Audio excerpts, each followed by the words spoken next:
Today's lesson, specifically on diet variation, is hormone building foods. Would you like to know which foods build testosterone? Wouldn't that be good to know?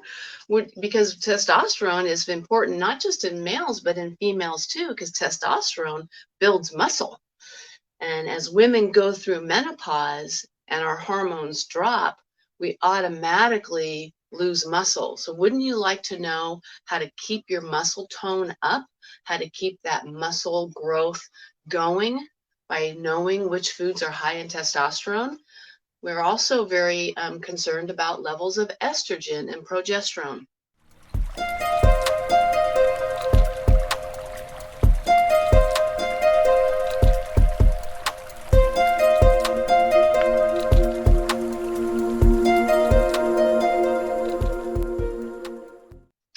Hormones are essential to a healthy life. We all know that we need proper levels of hormones. Today, we're going to talk about and discuss and help us all understand better what are the major hormones, how do we make sure that our hormones stay balanced so that we are happy and energetic and have a good sex life and don't get hungry when we don't need to be hungry. So hormones are those amazing chemical messengers that just allow us to be females and have all these feminine qualities, and men with the testosterone and the muscle. So hormones are super crucial to overall health, but most people don't understand hormones. Most people don't understand how to keep your hormones balanced, but we've all heard the term, oh, my hormones are out of balance. Oh, I think my hormones are out of whack.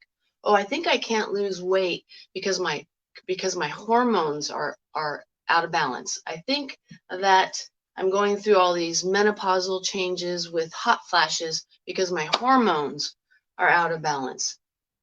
From a guy's perspective, oh, I think I have erectile dysfunction because my hormones are imbalanced. My testosterone levels are low. Okay, so let's talk today. This is my fourth core concept on diet variation. Today's lesson, specifically on diet variation, is hormone building foods. Would you like to know which foods build testosterone? Wouldn't that be good to know? Because testosterone is important not just in males, but in females too, because testosterone builds muscle. And as women go through menopause and our hormones drop, we automatically lose muscle. So wouldn't you like to know how to keep your muscle tone up, how to keep that muscle growth going by knowing which foods are high in testosterone? We're also very concerned about levels of estrogen and progesterone. So I'm just going to go over briefly today the main hormones in the body, the hormonal hierarchy, how this all works, and then I will end the discussion with specific foods that are testosterone building, estrogen building, and progesterone building.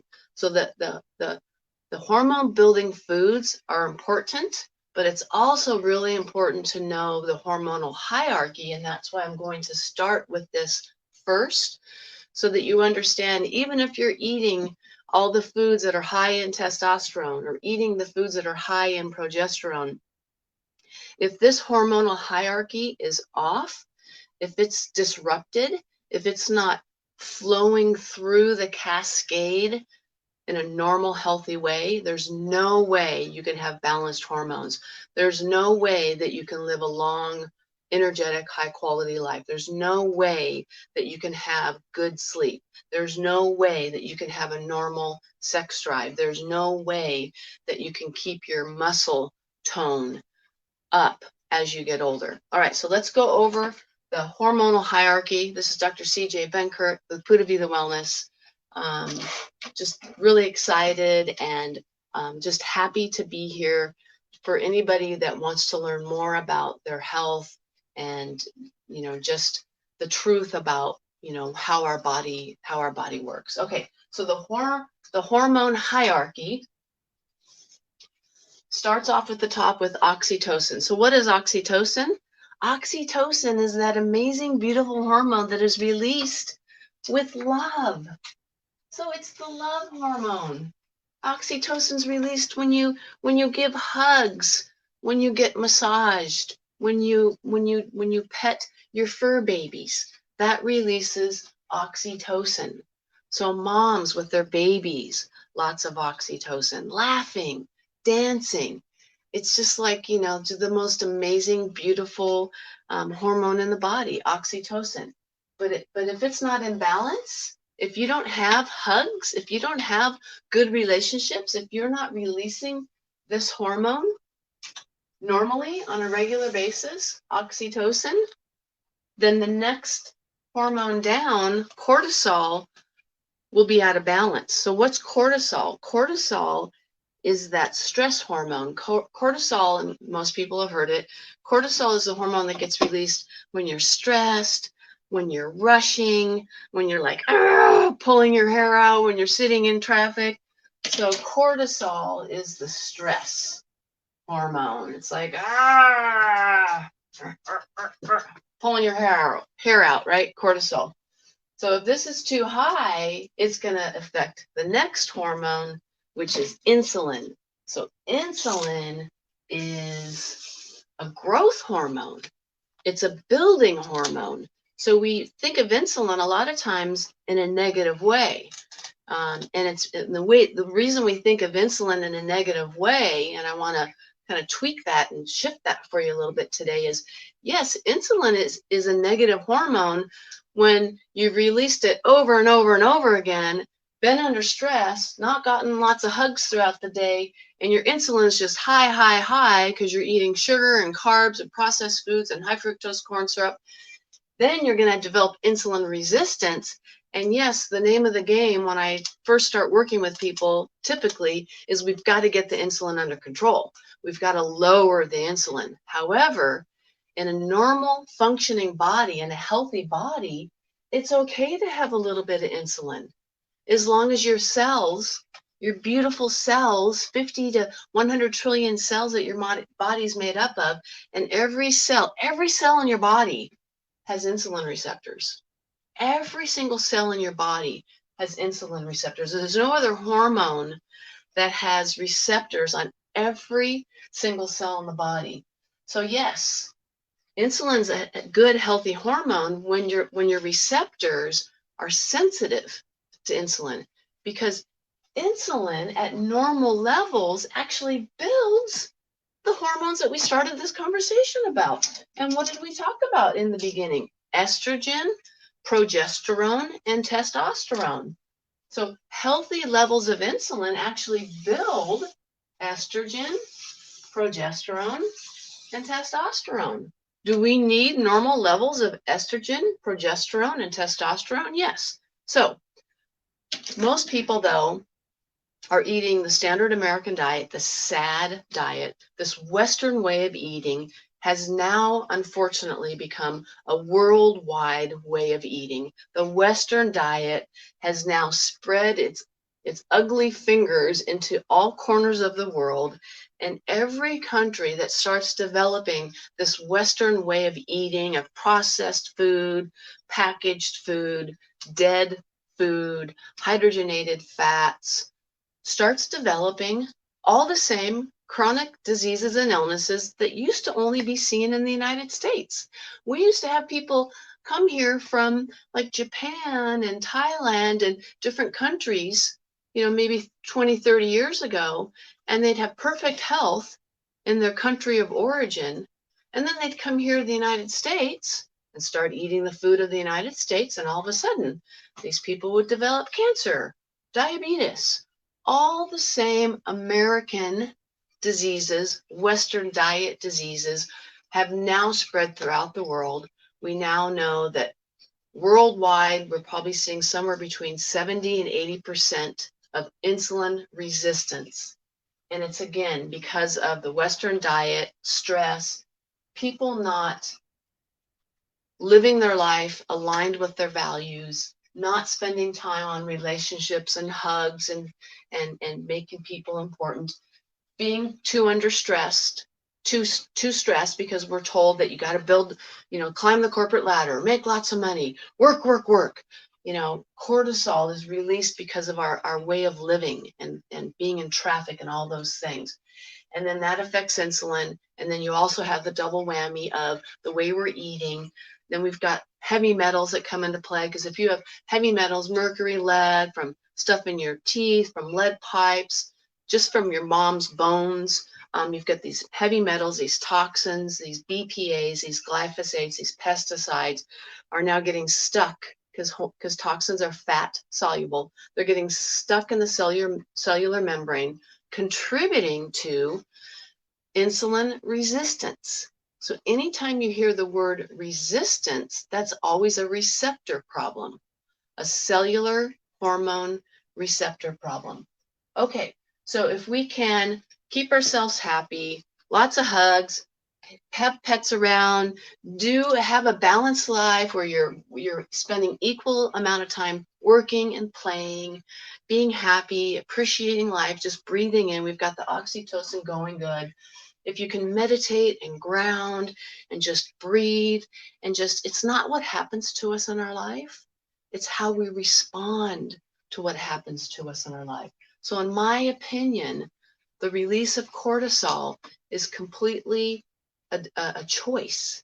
It's a decision that you make based on how you react or respond to what's happening in your outside world. I think it was Charles Swindoll that said, it's not what happens to us. It's not our circumstances that dictate the quality of our life or how happy we are. It's how we respond to those circumstances that dictates and decides the quality and the level of happiness in our life.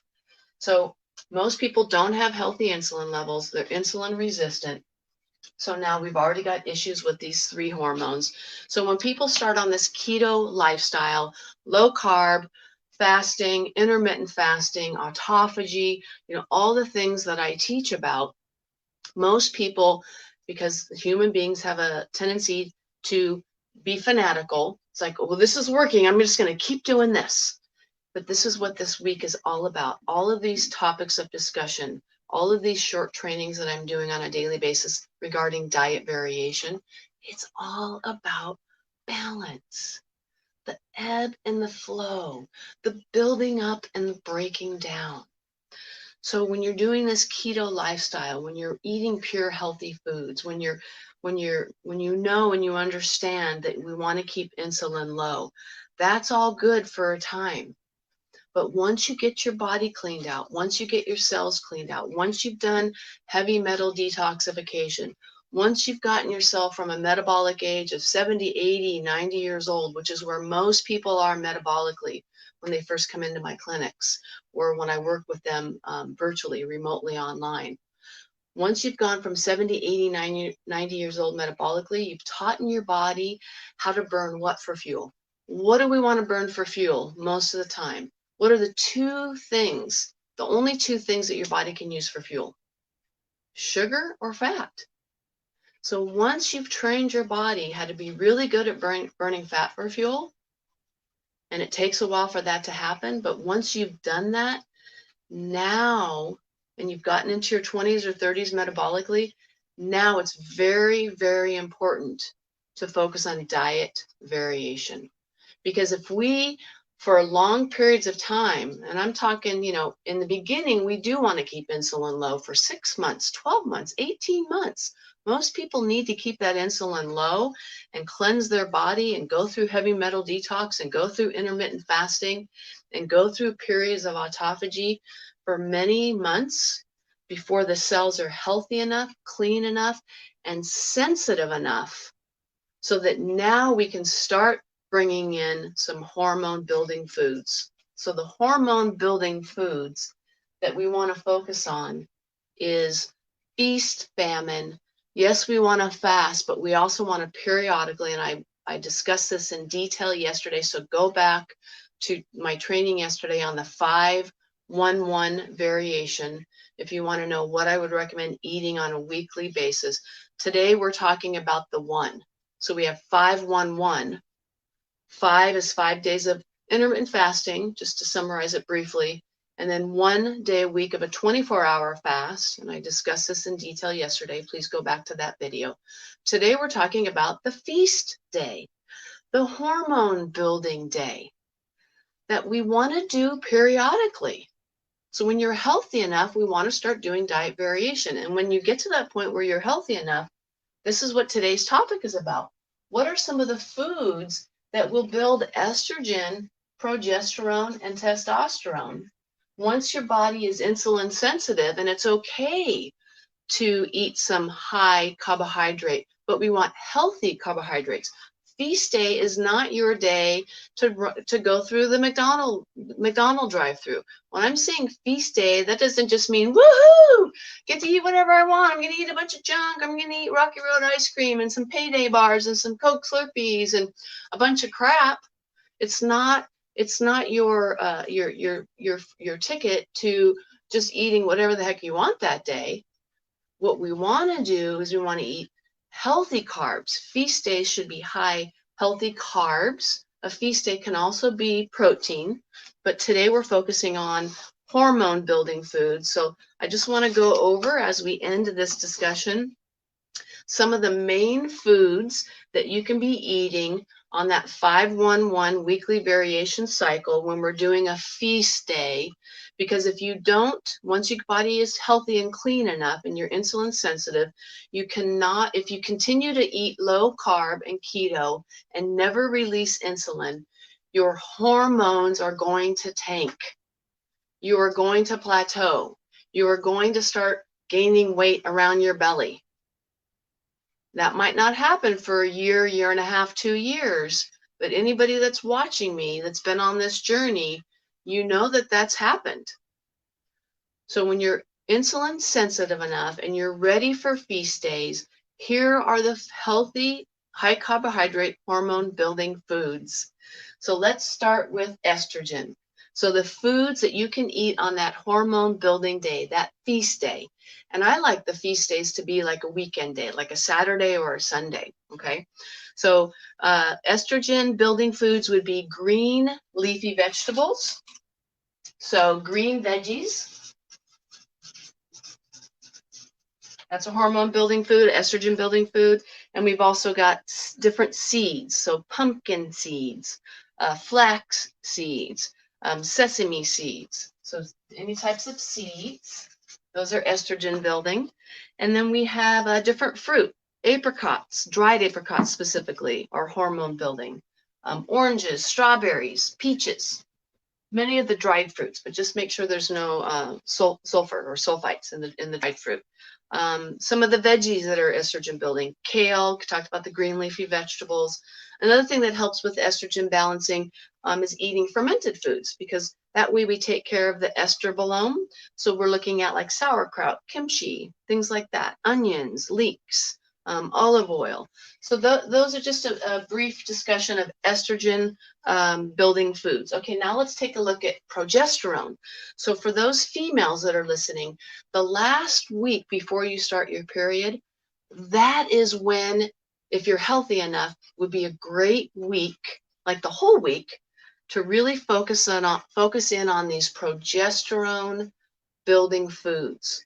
So the progesterone building foods, the progesterone is important for it to be high, to start building up the body's ability to get that uterine lining nice and thick, so that on the day 1 of your cycle, you can shed that lining normally. So a normal female cycle loves to have the last week before you start your period to do progesterone building foods, and that helps keep the ebb and flow, the natural high progesterone, estrogen. So the progesterone peak normally in the body is that last week. So progesterone building foods, and these are my favorite foods, would be squashes, tropical fruits, citrus fruits, root vegetables, so yams, spaghetti squash, mango, papaya. So those are all progesterone building foods. So those are all,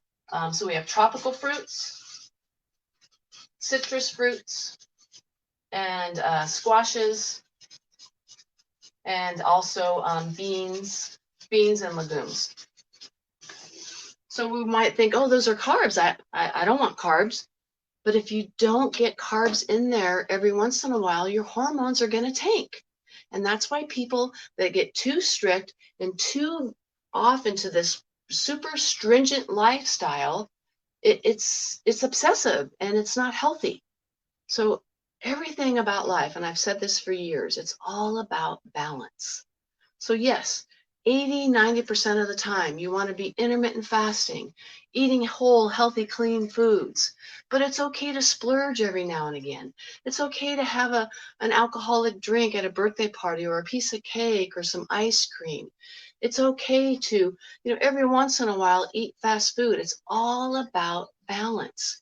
As long as 80–90% of the time you're eating healthy, clean foods, you're in ketosis, you're fasting, then you want to be doing some hormone building days. It's important because if you don't, again, your hormones are going to crash. Testosterone building foods, eggs, black beans, oysters, onions, spinach, ginger, pomegranate, plant-based milks, almond, hemp, flax, deep green leafy vegetables. Those are testosterone building foods. So eggs,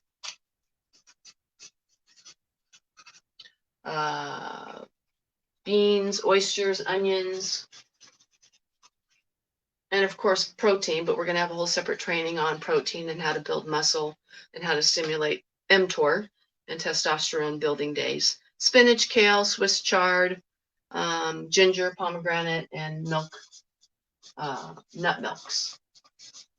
Okay, so that's it. That's the hormone building foods. That's just a little blip on how to balance your hormones, how the hormones work together, the hormone hierarchy, the cascade, and we just want to make sure that we're taking care of our bodies. And you don't even have to remember any of this if you just remember that we just want to have balance. And that's what I'm teaching you is the 12 core concepts, pure food, pure water, pure spirit, pure heart, relationships, meditation, grounding, fasting, feasting, all my 12 core concepts. As long as you're doing those 12 core concepts, all of this will be taken care of naturally. So you don't have to be a nerd like me and remember oxytocin or cortisol or insulin or any of these hormones. Just remember it's all about balance. All right, that's it for today. Have an amazing day. Thank you for listening. This is Dr. CJ Benkert with Buddha Vida Wellness, encouraging you, teaching you, empowering you, because your body can heal. Promise, I believe in you, to live your purest life in body, mind, heart, and spirit.